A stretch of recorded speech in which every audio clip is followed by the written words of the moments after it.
108. Página 108. Este es nuestro libro de texto, Finanzas Corporativas, Enfoque Central, primera edición. Y pues el día de ayer estábamos hablando con respecto a esa rotación del activo fijo. Les voy a mostrar pues qué fue lo último que estuvimos analizando ayer. Y decíamos que pues esta empresa llamada Microdrive, espero no estar pronunciando mal, no tiene una rotación de activo fijo tan buena, digámoslo así, en comparación a sus competidores.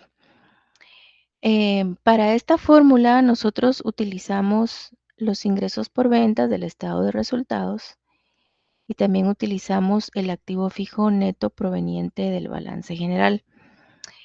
5,000 millones de dólares en ventas divididos entre 2,000 millones de dólares de activo fijo neto. Para ser un poquito más prácticos los cálculos, pues acá se nos indicó de que todo estaba expresado en millones de dólares, entonces nos estamos ahorrando allí algunos ceros y decimos 5,000 entre 2,000, pues da 2.5. Esto significa que 2.5 veces rota el activo fijo, ¿verdad?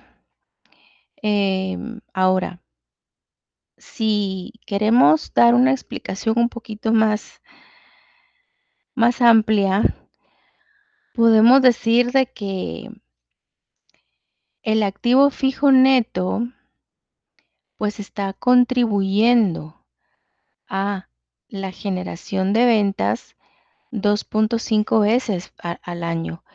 Y es algo diferente a lo que está ocurriendo con nuestros competidores porque ellos tienen una rotación de 3 veces.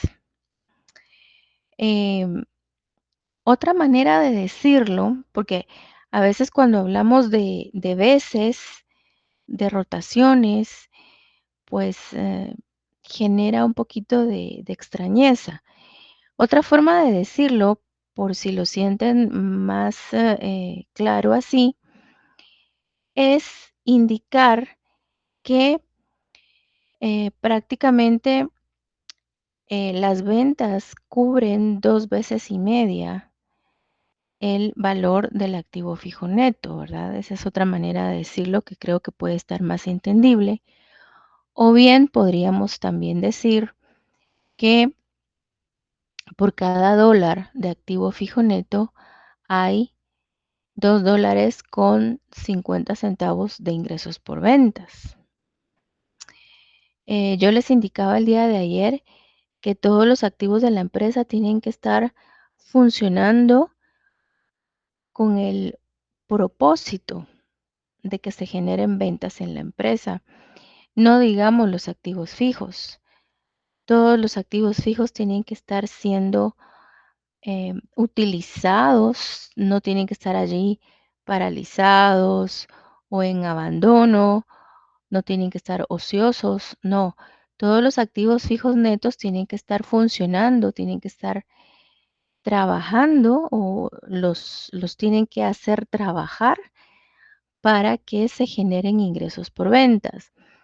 Y el listado de los activos fijos netos en una empresa puede ser muy, muy grande. Desde el inmueble, estoy hablando del edificio, el terreno, estoy hablando de la maquinaria, equipos de producción, herramientas, todo el mobiliario de equipo, pueden ser también equipos de cómputo. Estamos hablando de, creo que se me escapan otras cosas que pertenecen al activo fijo neto. vehículos, por supuesto. Todo tiene que estar funcionando con el objetivo de que se generen ventas. Em, Así que todos tienen que ser productivos. Y eso es bien interesante, es bien importante porque hasta si ustedes lo quieren traducir para su vida personal, si ustedes se ponen a analizar cuáles son sus activos, con qué activos cuentan, esos activos tienen que estar funcionando para ustedes para, pues, producirles ingresos, para producirles beneficios. Entonces,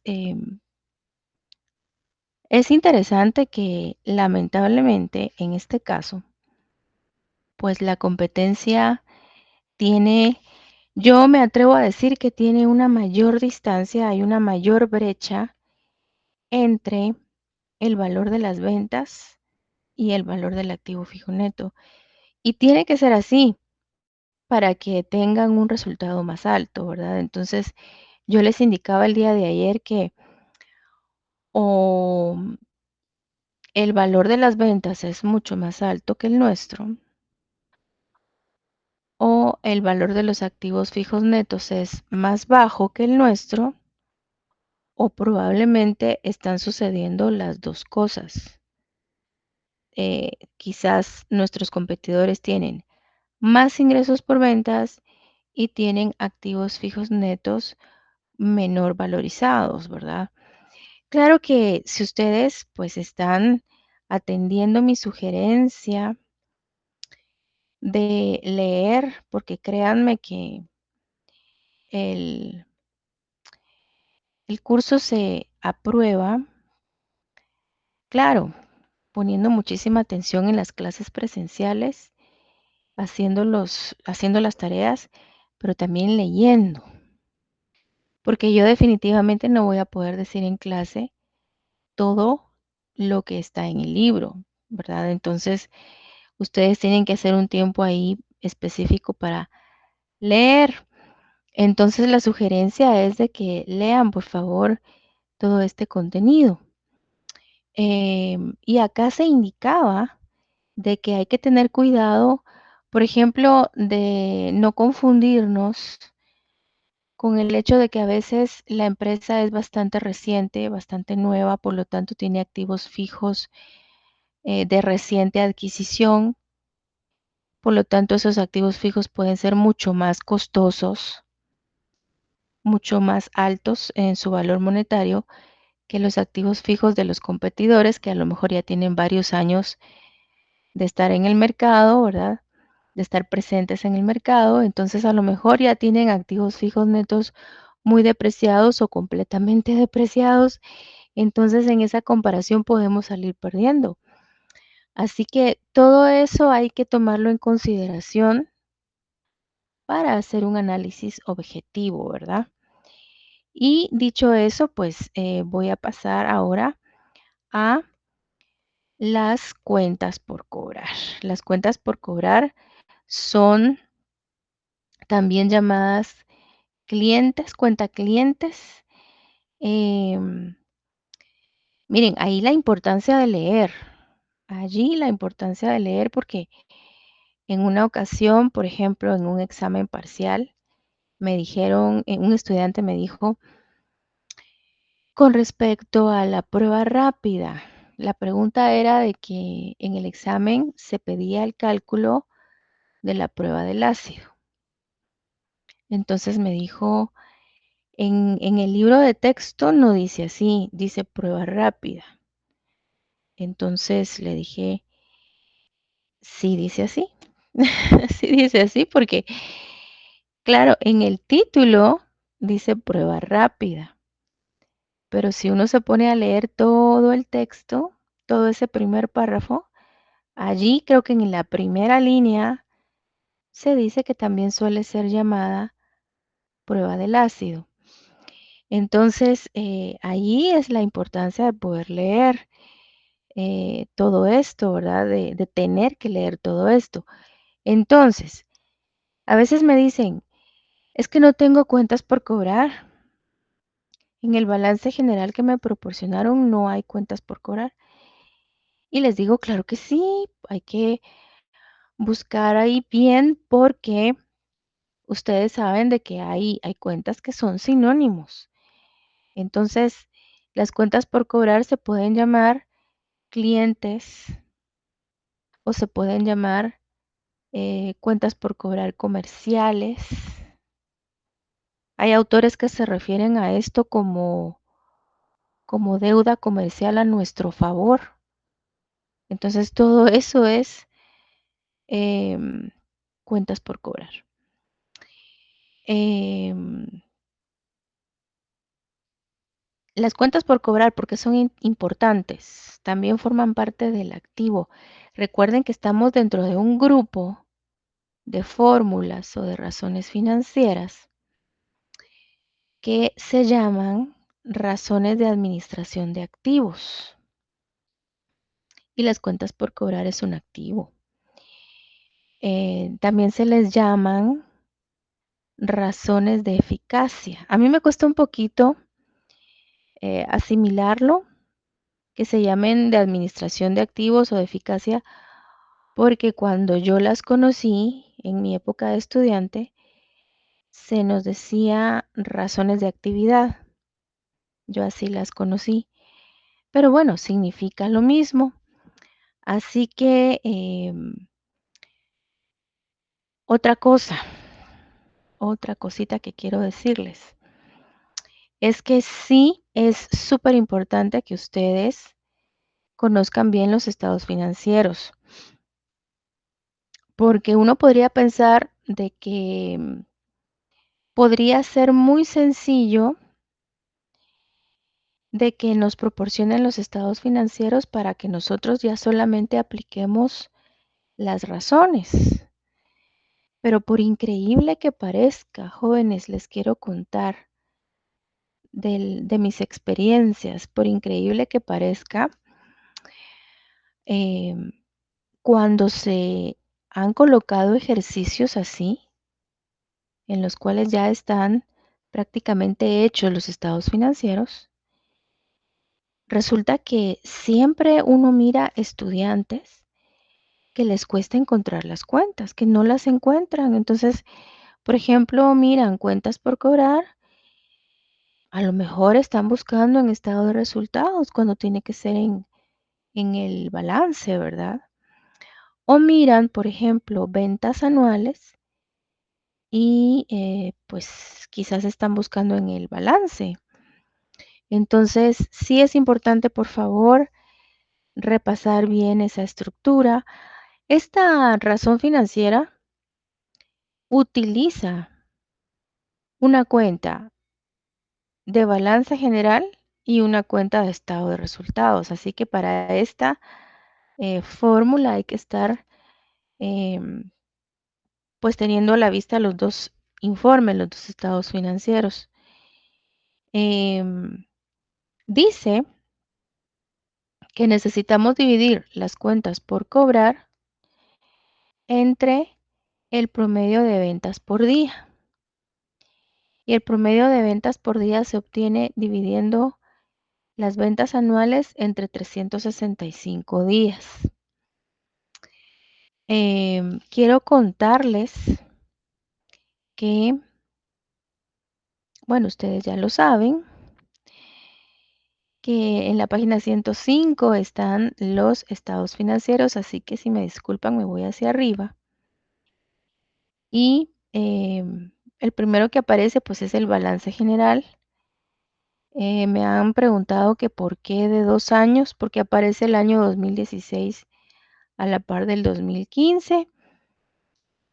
Bueno, em, es probable de que en algún momento les pidan el cálculo de razones financieras de 2 años seguidos o de 3 para poder hacer una comparación de lo que ha venido sucediendo año con año dentro de la empresa y ese sería un análisis longitudinal. Además de que podamos compararnos con el promedio de la industria, ¿verdad? Eh, con ese valor que siempre nos van a estar dando, con ese promedio que siempre nos van a estar dando, que corresponde a lo que se observa en, en las industrias que están dedicándose a la misma actividad económica que nosotros, ¿verdad? Ese ya sería un análisis transversal, pero resulta de que también tiene como objetivo, y más adelante lo van a poder observar, que se nos facilite la elaboración del estado de flujos de efectivo. El colocar así un balance general comparativo de 2 años seguidos o un estado de resultados comparativo así de 2 años seguidos es muy útil para poder hacer el estado de flujos de efectivo, pero eso va a ser mucho más adelante. Em, pero volviendo a las razones financieras, sí es posible, sí lo es, que a ustedes les soliciten, por ejemplo, calcular razones de liquidez del año 2015 y también calcular razones de liquidez del año 2016. Y entonces, por ejemplo, que les pidan que redacten una conclusión sobre si ha tenido más liquidez de un año con respecto a otro, o si al contrario su liquidez viene disminuyendo, ¿verdad? Si a lo mejor la situación se viene siendo más crítica o si por el contrario la empresa está más solvente. Por ahí escuché un sonido, no sé si hay alguna inquietud. Ok. Bueno, cuentas por cobrar están aquí en este renglón 27. Para el año 2016 son 500 millones de dólares, como pueden ver. Y luego necesito, ¿qué más dijimos? Pues las ventas netas, que para el año 2016 son 5.000 millones de dólares. Entonces, ya venimos a traer aquí los datos, ya los colocamos en la fórmula y de hecho en la parte de abajo de la fórmula, esos 5.000 millones de dólares hay que dividirlos entre 365 días porque lo que se necesita es un promedio de venta diario.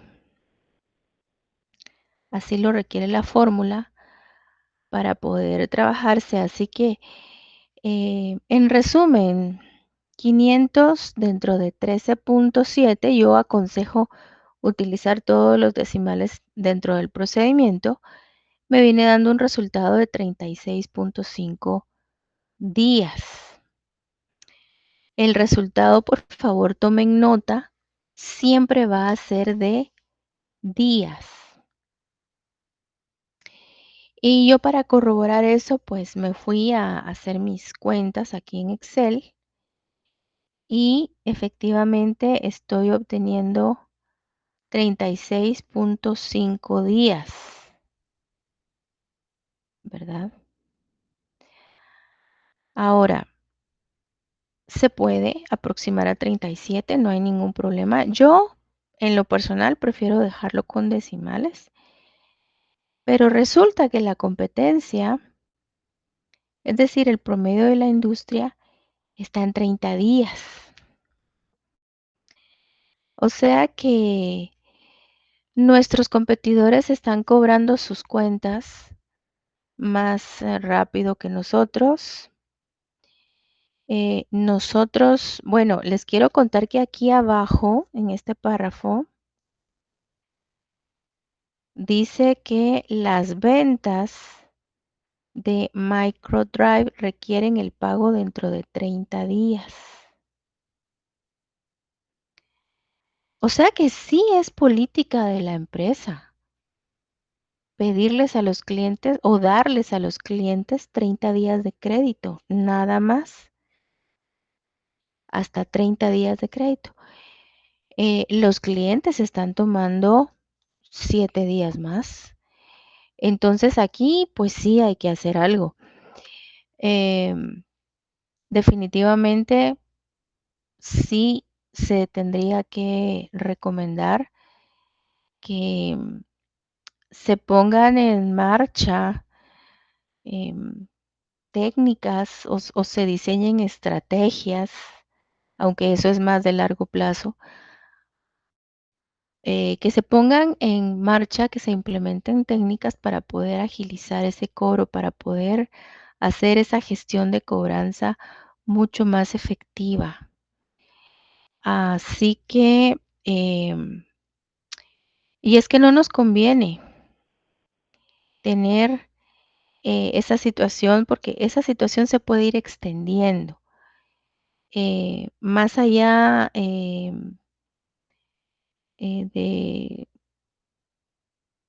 un mes, de 45 días, después se vuelve 90 días, después resulta que ya es una antigüedad de 120 días y ya eso ya no se recupera, ¿verdad? Entonces, sí hay que tener mucho cuidado en tratar de que ese nivel no se extienda, ese plazo, quiero decir, no se extienda más aún.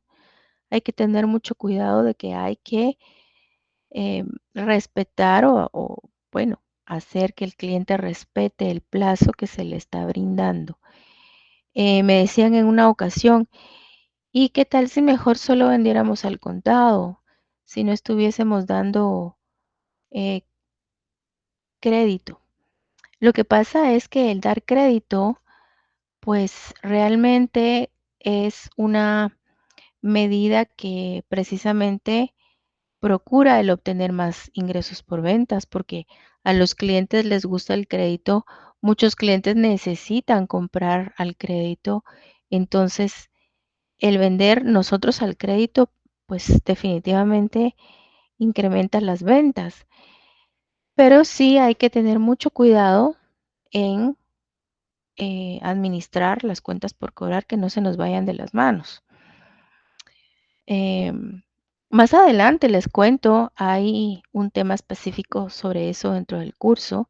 En el contenido del segundo examen parcial, vemos la administración de las cuentas por cobrar así un poco más detenidamente. Aquí solo estamos calculando razones financieras. Em, Ahora, hay algo que no he terminado de explicar. Y es que en una ocasión, y esto sí sería muy, muy bueno que lo anoten, por favor. En una ocasión, en un examen, les pidieron la rotación de cuentas por cobrar. Les pedían que indicaran cuántas veces al año rotan las cuentas por cobrar, o dicho de otra forma, cuántas veces al año las cuentas por cobrar se convierten en efectivo o se cobran completamente, ¿verdad? Cuántas veces al año hay una renovación, por así decirlo, de toda esa cartera de crédito, de toda esa venta que se ha hecho al crédito prácticamente. Bueno, entonces me decían, es que eso no lo sabemos hacer, no nos lo enseñaron, no lo indicaba el libro, pero la realidad es que si tenemos la cantidad de días de ventas pendientes de cobro, como dice acá, dicho sea de paso, DSO son las siglas con las que estamos identificando los días de ventas pendientes de cobro según su significado en inglés. Cierro paréntesis. Pues les decía de que no es nada difícil, porque si nosotros dividimos 365 días entre 36.5, que viene siendo el resultado obtenido, pues vamos a obtener cuántas veces al año rotan las cuentas por cobrar. Entonces los invito a que lo hagan. Eso pues es cierto, no está calculado en el libro, pero se puede hacer bien fácil.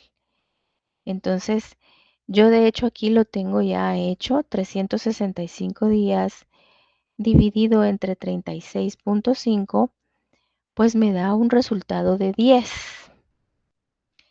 10 veces al año rotan las cuentas por cobrar. Si ustedes son curiosos y quieren ponerse a determinar la rotación de las cuentas por cobrar de la competencia, podrían dividir 365 días entre 30, porque al parecer los competidores sí están logrando que sus clientes les paguen en 30 días. Entonces, ustedes me dirán cuánto les da ese resultado. 12.17. 12.17, muchas gracias. Sí, sin duda alguna, pues nuestros competidores están haciendo rotar sus cuentas por cobrar más veces que nosotros o más rápido que nosotros. Entonces, en ese sentido, pues sí, vamos a tener que mejorar también. Las cuentas por cobrar es otro activo que tiene que estar trabajando para que genere ventas. Eh, las cuentas por cobrar son inversiones.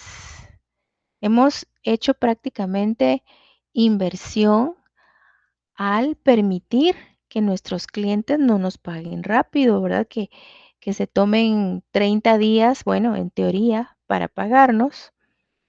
Entonces, las cuentas por cobrar también son una inversión que aparece dentro del activo y es un rubro que debiera de estar funcionando bien para que nuestro negocio sea productivo.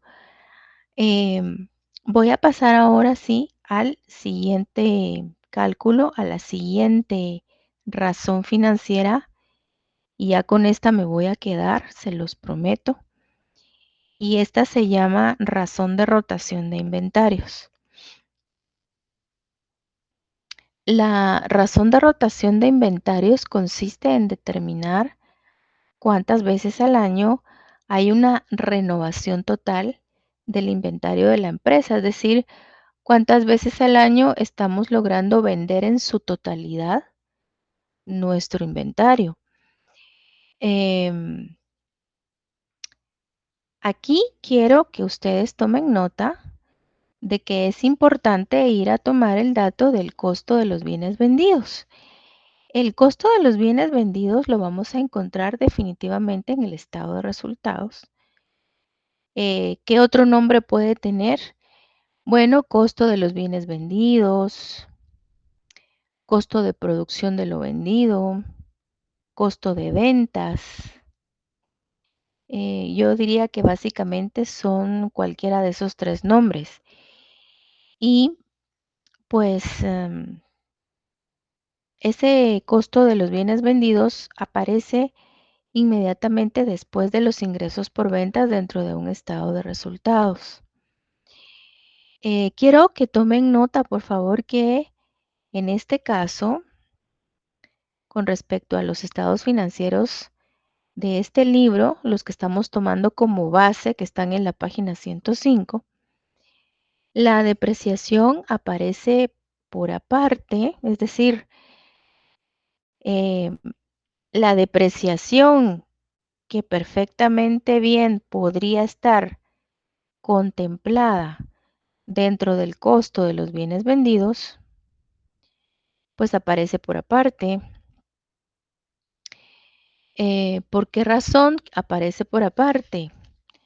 Bueno, yo les explicaba de que seguramente los autores del libro tienen la intención de que se pueda la depreciación ver muy claramente su valor, de tal manera que no sea difícil para nosotros calcular ese flujo de efectivo o ese verdadero beneficio que el empresario está obteniendo, porque yo les decía de que los contadores generalmente, cuando les preguntan cuál fue la ganancia de la empresa o cuál fue el resultado de la empresa, pues lo que van a ver de inmediato, obviamente, es la utilidad que se mira en la parte final del estado de resultados, ¿verdad?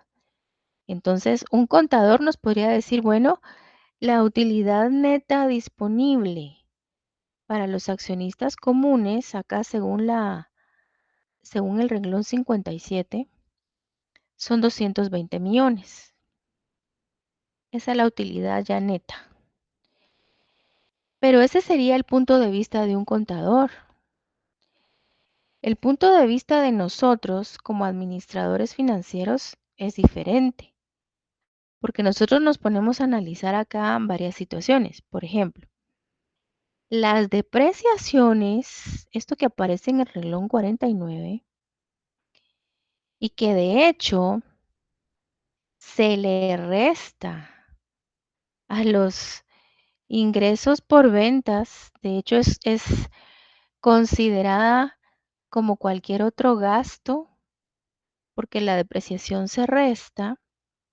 Nosotros estamos conscientes como administradores financieros de que la depreciación no es una salida de dinero, no es un desembolso.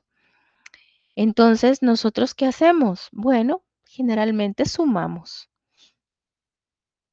Yo diría, el resultado ya neto de utilidad de esta empresa es 220 millones que están acá, más los 200 millones de depreciación, porque la depreciación no es desembolso de dinero. Entonces, yo hago cuentas que por lo menos son 420 millones de utilidades o de beneficios.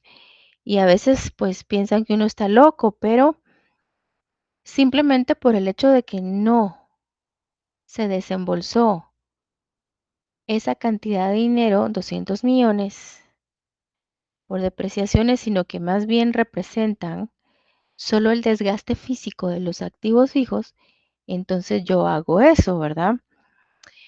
Pero a lo que voy es a lo siguiente. Los autores quieren tener acá como que muy bien identificada la depreciación y por eso la tienen así por aparte, afuera del costo de ventas. La realidad, señores, es que la depreciación debiera de estar incluida dentro del costo de los bienes vendidos. Ustedes mismos se dieron cuenta el semestre pasado, por ejemplo, que cuando hablábamos de depreciación de maquinaria o depreciación de herramientas para la producción, todo eso decíamos son costos indirectos de fabricación y obviamente forman parte del costo de producción o costo de producción de lo vendido o costo de ventas. Entonces, el tener aquí el dato por separado es, a mi criterio, única y exclusivamente para que tengamos claro cuál es ese valor, para que lo tengamos muy bien definido, ¿verdad? Que son 200 millones de depreciación, para que se sepa exactamente cuánto es y no se confunda o que se vaya a ignorar ese valor porque está incluido dentro del costo de bienes vendidos. Entonces, para esta situación hay que sumar el costo de los bienes vendidos más la depreciación para tener, como quien dice, ya un costo de los bienes vendidos, pues completo, ¿verdad? Entonces, vamos de nuevo hacia abajo, disculpen que los llevo de un lugar a otro, pero entonces aquí ya tenemos sabido que hay que sumarle a 3.800 millones de costo de bienes vendidos, la cantidad de 200 millones que es la depreciación. De hecho, aquí está arriba el cálculo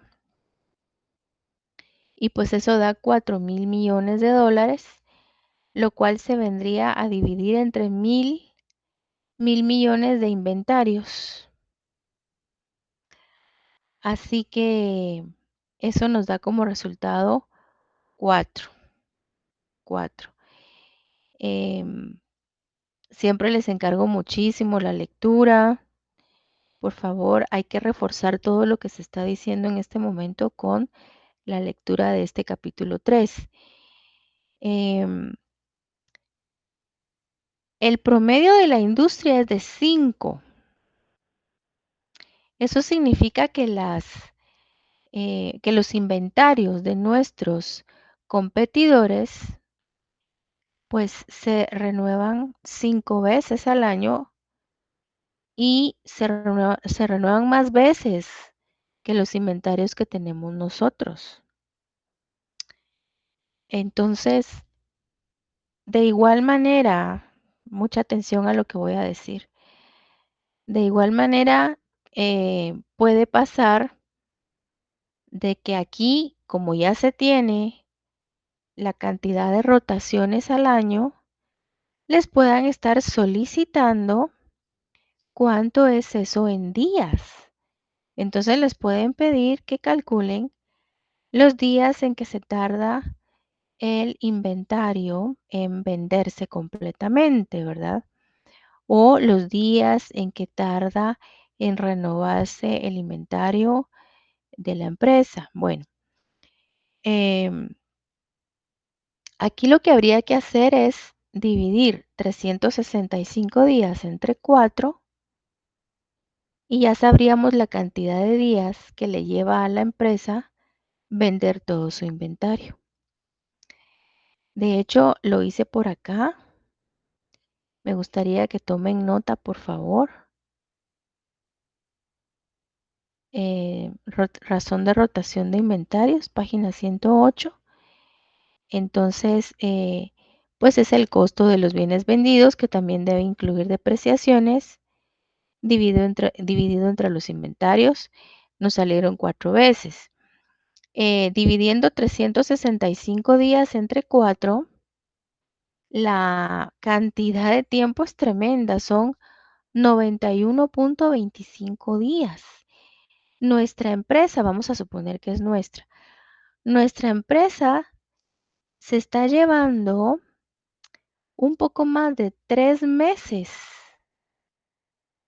Bueno, 3 meses y 2 días, podríamos decirlo así, en vender completamente su inventario, en renovarlo completamente, ¿verdad? Y eso pues es bastante tiempo porque si ustedes tienen la curiosidad y calculan lo que le corresponde a la competencia y dividen 365 días entre 5, pues estoy segura de que va a ser una cantidad de días mucho menor a los 91 días que nos resultan a nosotros. ¿De cuánto sería eso? 73. Sí, ¿verdad? Tal y como aparece en 73. 73 días. O sea, nuestros competidores en 73 días ya vendieron todo el inventario, pero nosotros nos llevamos 92 días aproximadamente, así que es bastante tiempo. A veces me han preguntado que cuál sería la cantidad de rotaciones ideal que debiera de tener el inventario. La verdad es que eso va a depender de la naturaleza del negocio. Voy a dejar aquí el tercer grupo de razones financieras que tenemos pendientes de conocer, que se llaman razones de administración de deuda. Esas las vamos a ver en clase presencial el día martes, allá en el 306. Y ese día sí vamos a estar usando pizarrón. No voy a tener la pena de que quiero proyectarles algo y no me funciona la cañonera. Entonces, em, les decía que a veces me preguntan cuál será la cantidad adecuada de rotaciones. Depende de la naturaleza del negocio. Si nos ponemos a pensar en una panadería, imagínense ustedes, eh, yo diría que en un día habría que vender todo el pan, ¿verdad? En un ratito, porque al siguiente día yo no creo que el pan esté bien, esté en buenas condiciones. Em, Ese inventario de una panadería se tiene que renovar diariamente. Ahí tendríamos que estar hablando de 365 rotaciones. Pero si nos ponemos a pensar en una empresa que vende vehículos, vamos a pensar en activos así de alto costo, en esos bienes de capital, em, maquinaria. Yo pienso que eso no se ha de vender a diario, ¿verdad? Una empresa que vende, qué sé yo, barcos de lujo, yates, eso yo no creo que se venda eh, todos los días, pienso yo. Entonces ahí la rotación tiene que ser menor, ¿verdad? Tiene que ser más bajita. Así que depende mucho de la naturaleza del negocio. Y yo no sé si hay alguna duda hasta acá.